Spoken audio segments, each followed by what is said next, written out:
Okay, you got my attention.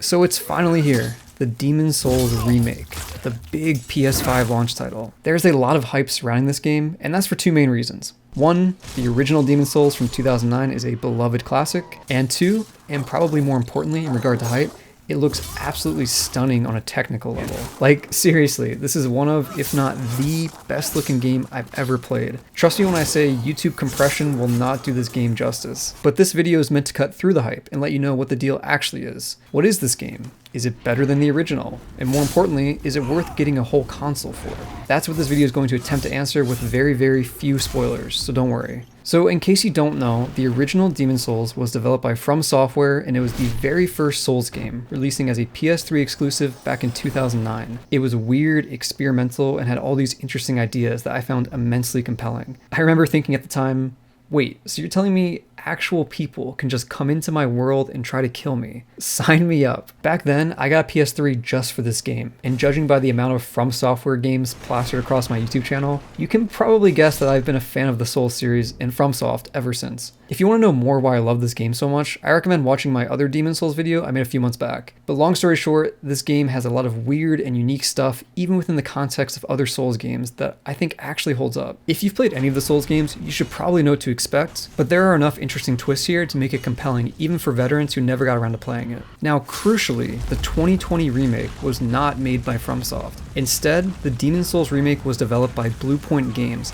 who up until now were most known for their Shadow of the Colossus remake. And if you're looking at the footage on the screen right now, this game looks kind of amazing. Bluepoint did an incredible job. A large part of my playthrough was spent just being mesmerized by the environments, the animations, and the sound design.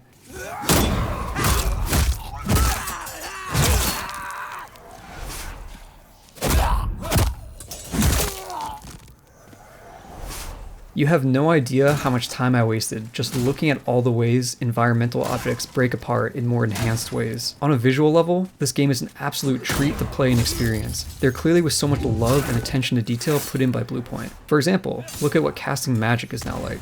The particle effects, the sounds, the lighting. It's so good.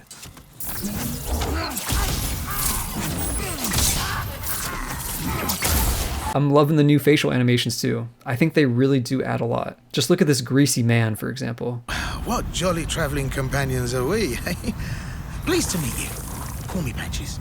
And I gotta give an honorable mention for the new PS5 controller. It's got haptic feedback, and I thought it would just be a gimmick, but it honestly adds quite a bit. Every swing, every roll, every little thing in the environment. You can actually feel it, and the subtlety of it all goes far beyond the simple vibrations you're probably used to. Also, the SSD is a big deal. Being able to load into a level in just a couple seconds versus the full minute that it used to be is so nice. You'll notice and appreciate it immediately if you play yourself. Alright, so the visuals and sounds have been updated, but what about the gameplay? How different is actually playing the game from the original? So here's the thing. Aside from a few quality of life improvements, like being able to send items you can't hold back to storage in the middle of a level, and faster ladder climbing speeds, this game plays identically to the original game. And I can't stress that enough. Everything is the same.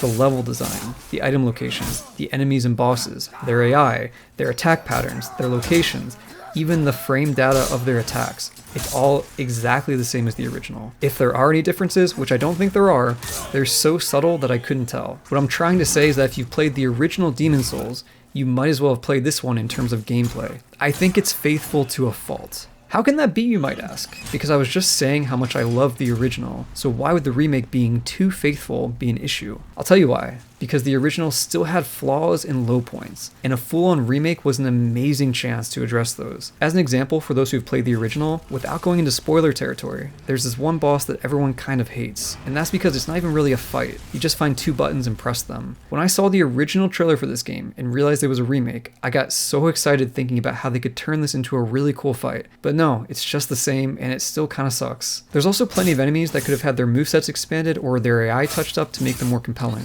And then there's the big one everyone was hoping for. It would have been real nice if the fabled 6th zone that was cut from the game originally got added. And I want to be super clear here. By no means am I suggesting Blue Point should have removed things like world tendency from the game. Those sorts of rough edges give the game its charm and uniqueness. Instead, I'm saying I wish they had taken those concepts further, like adding more differences between white and black world tendency. Do you get what I'm saying? Demon's Souls has some really cool concepts that could have been refined and added to, and they just weren't. This was the chance to do it. So yeah, as someone who's played the original, it's disappointing seeing so many missed opportunities to make this game better. Now, if you've been following any of the discourse online about this game, what I'm suggesting probably sounds a little wild because lots of people are upset about the changes that were made already, and here I am suggesting they change even more. The difference is that I'm primarily suggesting the gameplay could have been improved and refined, while other people are being critical of the visuals and character redesigns. I think these views are compatible. We could have had a game that was a bit more faithful visually, while also getting one that improved the bosses, enemies,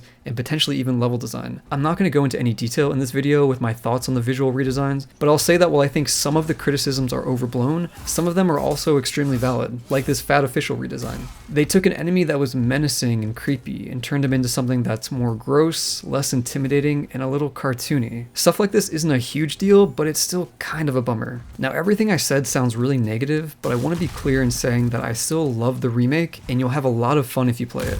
Especially if you've never played the original, which I know the vast majority haven't. I'd even go so far as to say I recommend this version pretty easily over the original for newcomers, and I'm genuinely happy for all the people who will be experiencing this game as their first ever Souls game, and who will undoubtedly fall in love with the rest of the series like I have. But here's the thing.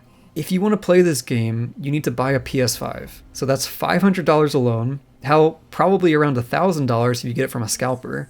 $70 for the game, and maybe even an extra $20 if you get the deluxe edition for exclusive weapons and armor, which, side note, is lame as hell. I hate predatory FOMO shit like that. If you follow me, I'd like to think that you trust me and take my opinion seriously, and I don't take that lightly. As such, it's really hard for me in good conscience to recommend an entire console just for this game when the original still exists on PS3 or emulator and plays almost identically. Will you miss out on the gorgeous environments, amazing animations, quality of life improvements, and a functioning online? Obviously, yes, but the experience of the game itself is pretty much the same. So here's what I'm trying to say.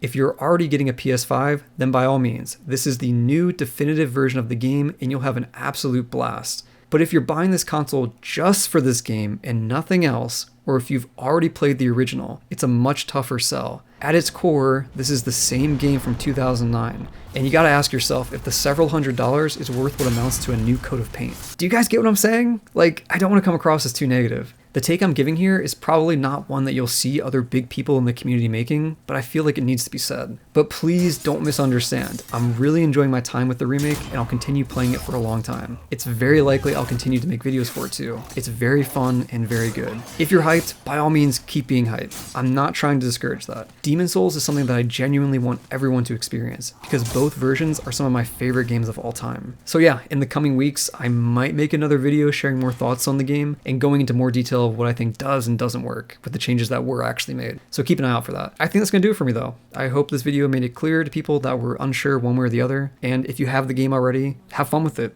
You're in for a great time. It's a great game, and I hope it gets more people into the Souls series because they're fantastic.